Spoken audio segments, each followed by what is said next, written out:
On se retrouve donc pour la version chuchotée du livre Les 4 vies du docteur March. Je tiens juste à préciser qu'il s'agit de ma première vidéo en lecture chuchotée, donc soyez indulgents, j'espère que ça se passera bien et que ça saura vous détendre comme il faut. Également, en précision, il ne s'agit pas d'une vidéo ASMR, mais juste d'une vidéo en lecture chuchotée. Voilà. Moi je sais que je suis très sensible au chuchotement. J'adore la lecture, donc je me suis dit que c'était un petit moyen de combiner les deux. Et j'espère que ça vous plaira en tout cas.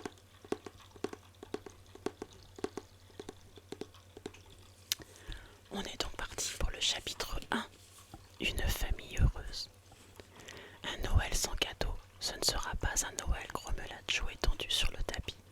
C'est terrible d'être pauvre, soupira Meg en regardant sa vieille robe. Je trouve qu'il n'est pas juste que des filles reçoivent tout plein de jolies choses, et d'autres rien du tout, ajouta la petite Amy avec un reniflement offensé. Nous avons nos parents, et nous sommes toutes les 4, dit gaiement Beth dans son coin. À ces paroles, la figure des sœurs s'éclaira, mais elle s'assombrit de nouveau quand Joe remarqua tristement. Papa est bien loin, et il ne sera pas de retour avant longtemps. Elle n'osa pas dire, peut-être jamais, mais toutes l'avaient pensé. Elle se représentait leur père au milieu des combats, qui mettaient alors aux prises le nord et le sud de l'Amérique. Le silence régna une minute, puis Meg dit d'une voix altérée. Maman a pensé qu'il valait mieux que nous dépensions l'argent de nos étrennes pour les pauvres soldats qui se battaient au loin. Nous ne pouvons pas grand-chose, mais nous pouvons faire de petits sacrifices. Cela m'est difficile, je l'avoue. Elle songeait avec regret à tous les jolis vêtements dont elle avait envie, et chacune de dire ce qu'elle aurait voulu s'acheter avec le dollar qu'elle possédait. Maman n'a pas parlé de notre argent personnel, et je suis sûre qu'elle ne veut pas que nous nous en privions. Achetons ce dont nous avons envie. Nous travaillons assez dur toute l'année pour nous le permettre, dit Joe. Oh oui, ce n'est pas amusant de garder ces insupportables enfants presque toute la journée, quand j'aimerais tant rester à la maison, répondit Meg. Et que dirais-tu de rester enfermée des heures avec une vieille femme capricieuse, reprit Joe, toujours grognon, jamais contente. J'ai parfois envie de sauter par la fenêtre ou de crier. À mon avis, soupira Beth, la pire chose au monde consiste à laver la vaisselle, à mettre les affaires en ordre. Mes doigts deviennent tellement courts que je peux à peine m'exercer au piano. Ce fut au tour d'Amy de s'écrier, outrée. Vous n'êtes pas obligé d'aller à l'école avec des filles impertinentes qui se moquent de vous, critiquent vos vêtements, se moquent de votre père parce qu'il n'est pas riche et vous insultent quand vous avez un vilain nez. Comme nous serions heureuses sans tous ces soucis, s'exclama Meg qui se rappelait les temps meilleurs où leur père n'avait pas encore perdu sa fortune. Tu disais l'autre jour que nous étions beaucoup plus heureuses que les enfants King qui ne cessent de se quereller en dépit de tout leur argent. C'est vrai, Beth, nous sommes gais, et en dehors de notre travail, nous prenons du bon temps, comme dirait Joe. Oh, Joe emploie des expressions tellement vulgaires, fit Amy en regardant avec réprobation la longue silhouette étendue sur le tapis. Joe aussitôt se redressa, mit les mains dans ses poches et commença à siffler. Arrête, Joe, on dirait un garçon, dit Amy. C'est bien pour cela que je le fais. Je déteste les filles mal élevées, affirma Amy. Et moi, les gamines qui font des manières. Les oiseaux dans leur petit nid sont toujours d'accord, chanta Beth, l'éternelle conciliatrice, avec une grimace si drôle que toutes se mirent à rire. Vous avez tort toutes les deux, dit Meg, très serénée. À ton âge, tu devrais abandonner ces façons de garçon manqué, Joséphine. Quand tu étais petite, cela n'avait pas d'importance, mais maintenant, avec tes cheveux relevés, tu pourrais te rappeler que tu es une jeune fille. Pas encore, et si mes cheveux relevés m'en donnent l'air, je me ferai tenace jusqu'à ce que j'ai 20 ans, s'écria Joe en arrachant sa résille et en secouant ses longs cheveux bruns. Je déteste penser que je deviens grande, que bientôt on m'appellera Mademoiselle March, que je porterai des robes longues et serai aussi raide qu'une reine Marguerite. C'est déjà bien assez désagréable d'être une fille alors que je n'aime que les jeux, le travail, les habitudes des garçons. Je le supporte d'autant plus mal en ce moment que je voudrais me battre aux côtés de papa. Tout ce que je peux faire, c'est de rester à la maison à tricoter comme une vieille femme. Et Joe secoua la chaussette militaire qu'elle tenait à la main. Les aiguilles sonnèrent comme des castagnettes et la pelote de laine bleue alla rouler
Elle était très jolie, des joues rondes au teint clair, de grands yeux, de beaux cheveux bruns, une bouche douce et de belles mains blanches dont elle était assez fière. Jo, 15 ans, était très grande, mince et brune. Elle faisait penser à un poulain, car elle semblait ne jamais savoir que faire de ses longs membres. Elle avait une bouche décidée, un nez retroussé, des yeux gris qui voyaient tout et pouvaient tour à tour être coléreux, moqueurs ou pensifs. Sa seule beauté résidait dans ses longs cheveux épais qu'elle enfermait en général dans une récille pour ne pas être embarrassée. Elle avait des épaules larges, de grandes mains, de grands pieds, une tenue assez négligée et l'air gauche d'une enfant qui se transforme en jeune fille, ce qui ne lui plaisait guère. Elisabeth, ou Beth comme on l'appelait, était une jolie fillette de 13 ans, au teint rose, aux cheveux soyeux, aux yeux brillants, à la voix et aux manières timides. Son visage avait une expression de douceur qui la quittait rarement.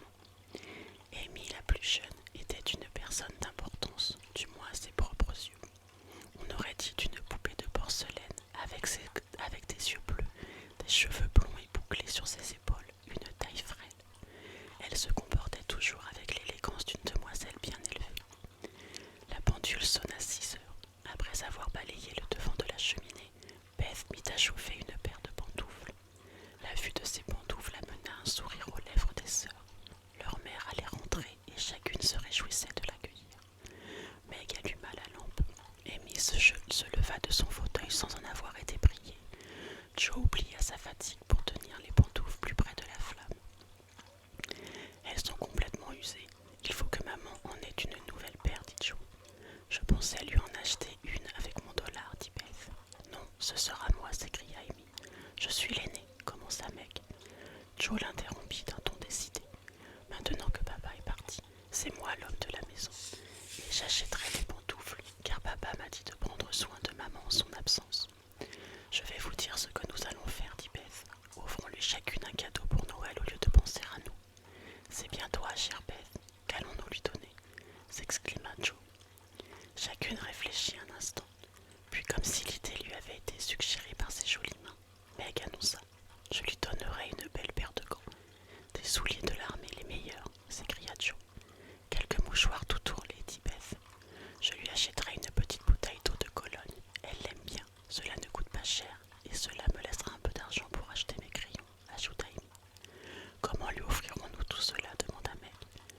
Nous poserons nos cadeaux sur la table, nous la ferons entrer, et nous la regarderons ouvrir les paquets. Vous ne vous souvenez pas de ce que nous faisions avant, pour les anniversaires, répondit Joe. Moi, j'avais si peur quand c'était mon tour de m'asseoir dans le grand fauteuil, la couronne sur la tête, et quand vous défiliez tous pour m'embrasser et me donner vos cadeaux. J'étais ravie, mais c'était impressionnant de vous voir tous regarder pendant que j'ouvrais mes paquets, dit Beth, qui rôtissait son visage au feu, en même temps que les toasts pour le thé. Nous n'avons qu'à laisser penser à maman que nous achetons nos propres cadeaux, et nous lui ferons la surprise. Nous devons aller faire nos courses demain après-midi, Meg, car il reste encore beaucoup à faire pour la pièce de Noël, dit Joe, qui arpentait le salon de long en large, les mains derrière le dos et le nez au vent. C'est la dernière fois que je jouerai. Je deviens trop vieille pour cette sorte de choses, observa Meg, qui était restée une enfant pour les déguisements. Je sais que tu n'arrêteras pas tant que tu pourras te promener en longue robe blanche, les cheveux dénoués, avec des bijoux de carton doré. Tu es notre meilleure actrice, et ce sera la fin de tout si tu quittes les blanches, dit Joe. Il faut que nous répétions ce soir. Viens ici, Amy, et reprends la scène de l'évanouissement, car tu es raide là-dedans comme un manche à balai. Je ne peux pas faire autrement, je n'ai jamais vu quelqu'un s'évanouir. Et je n'ai pas envie de me faire des bleus partout en tombant à plat comme toi. Si je peux tomber sans mal, j'accepte. Sinon, je me laisserai gracieusement aller sur un fauteuil. Cela ne me fait rien si Hugo pointe un pistolet sur moi, répliqua Amy qui n'avait aucun don dramatique, mais qu'on avait choisi parce qu'elle était assez petite pour être emportée, hurlante, dans les bras du ravisseur de la pièce. Fais comme ça, joins les mains, marche en chancelant à travers la pièce et crie désespérément « Au secours, Rodrigue, sauve-moi !» Et Joe poussa un cri dramatique, vraiment impressionnant. Amy s'exécuta, mais elle brandissait des bras raides, se déplaçait par saccades comme un automate, et son cri était moins celui de l'angoisse que celui d'une personne qu'on vient de bourrer des pains. grogna de désespoir et Meg éclata de rire, tandis que Beth laissait brûler son toast en regardant le spectacle avec intérêt. C'est inutile, fais de ton mieux le moment venu et ne me rends pas responsable si les spectateurs rient. À toi, Meg. La suite se passa sans histoire, car Don Pedro lança, sans une seule défaillance, son défi au monde en un discours de 2 pages. Agar la sorcière psalmodia de façon saisissante sa terrible incantation au-dessus d'un plein chaudron de crapauds mijotant. Rodrigue brisa virilement ses chaînes, et Hugo mourut de remords et d'arsenic avec un sauvage « Ah !» Nous n'avons jamais fait mieux, dit Meg, tandis que le traître mort se relevait en se frottant les coudes. Je ne vois pas comment tu peux écrire et jouer des choses aussi magnifiques, Joe. Tu es un vrai Shakespeare, s'exclama Beth, qui croyait sincèrement que ses sœurs étaient douées de génie en toutes choses.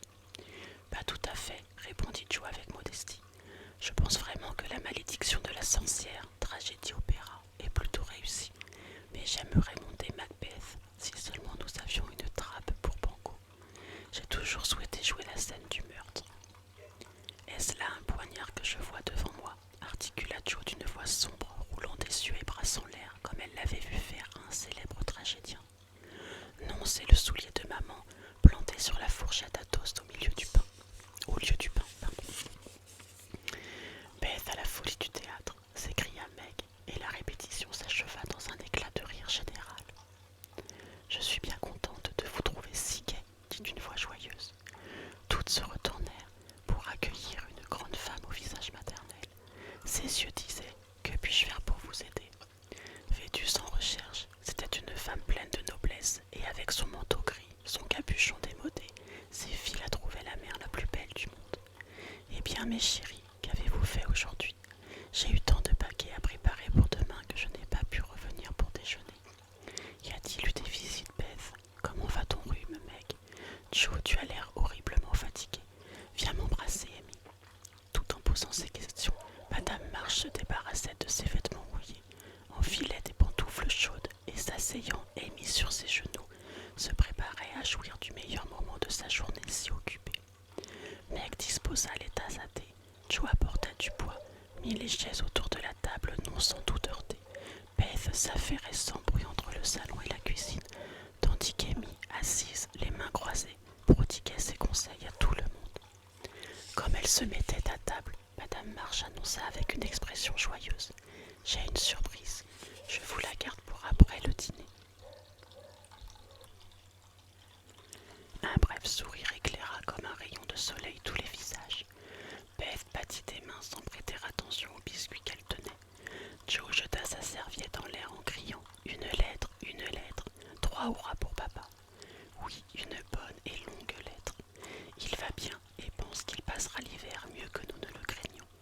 Il vous envoie toutes sortes de vœux tendres pour Noël et un message spécial pour vous, ses enfants, dit Madame March en caressant sa poche comme si elle avait contenu un trésor. Dépêchons-nous de finir de manger. Amy, ne lève pas le petit doigt quand tu tiens ta tasse, s'écria Joe qui, dans sa précipitation, se brûlait en buvant son thé trop chaud et laissait tomber son pain beurré sur le tapis. C'est si bien de la part de papa d'être parti comme aumônier, alors qu'il avait passé l'âge d'être recruté, dit Meg avec enthousiasme. J'aurais tant voulu partir comme tambour, ou, comment dit-on déjà, vivant, infirmière pour l'été, s'exclama Joe avec regret. Ce doit être bien désagréable de coucher sous la tente, de manger toutes sortes de mauvaises choses et de boire dans un gobelet d'étain, soupira Amy. Quand reviendra-t-il, petite mère? Demanda Beth avec un léger tremblement dans la voix. Pas avant plusieurs mois, ma chérie, à moins qu'il ne tombe malade. Maintenant, approchez-vous, je vais vous lire sa lettre. Elles se groupèrent toutes auprès du feu. Madame March, assise dans le grand fauteuil, Beth à ses pieds, Meg et Amy perchées sur les bras du fauteuil, Joe debout derrière pour cacher ses larmes si la lettre était émouvante. Rares étaient les lettres qui, en ces temps durs, n'étaient pas émouvantes, surtout celles que les pères envoyaient à leur famille. Dans celle-ci, Monsieur March parlait peu des dangers qu'il affrontait, de sa souffrance d'être loin de chez lui. Il décrivait avec humour la vie du camp, les marches, donnait des nouvelles militaires. Seulement à la fin, il laissait son cœur parler de son amour pour ses petites filles laissées chez lui, de son désir de les revoir. Il leur demandait de bien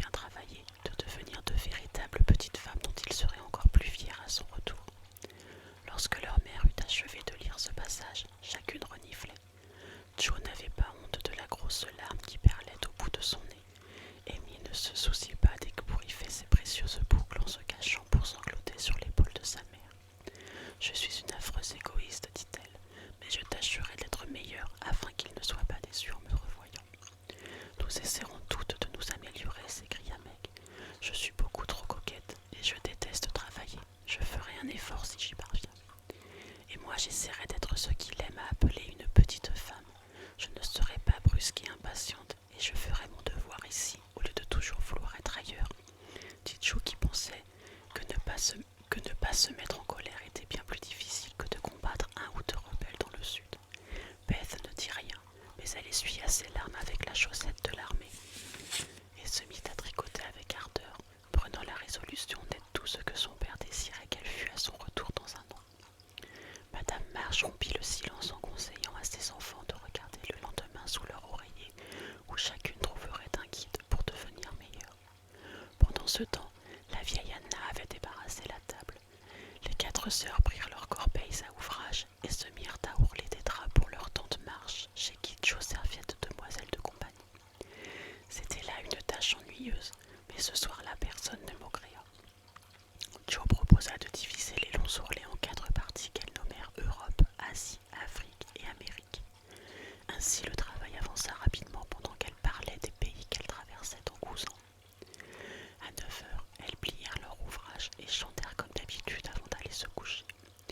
Beth avait une façon d'effleurer doucement les touches jaunies du vieux piano, et c'était là un accompagnement bien agréable à leur simple chant. Meg avait une voix de flûte et elle dirigeait avec sa mère le petit chœur. Amy crissait comme un criquet et Joe allait selon sa fantaisie, ce qui cachait les passages les plus émouvants. La soirée se terminait toujours ainsi, car leur mère était une chanteuse née. Le premier son le matin était sa voix. Elle allait et venait dans la maison chantant telle une alouette, et le dernier son le soir était aussi celui de sa voix.